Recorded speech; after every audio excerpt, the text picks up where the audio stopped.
para sa ating pambungad na awit.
Dasalin po natin ang ating pambungad na panalangin.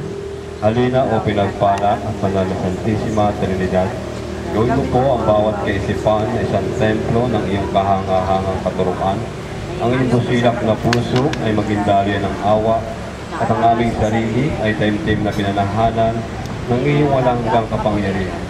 Na anumang katuruan at banal na salita ng aming natamo ay may palaganap sa mga kapuspalad, lalong-lalo na sa mahigit na kailangan. Amen. Sa ngalan ng Ama at ng Anak at ng Espiritu Santo. Amen. Sumainyo ang Panginoon. Mga kapatid, pasamandali natin ipikit ang ating mga mata at maging tunay tayo sa mga sarili na ihingi ng kapatawaran ang ating mga pagkukulang anuman at nagawang mga kasalanan.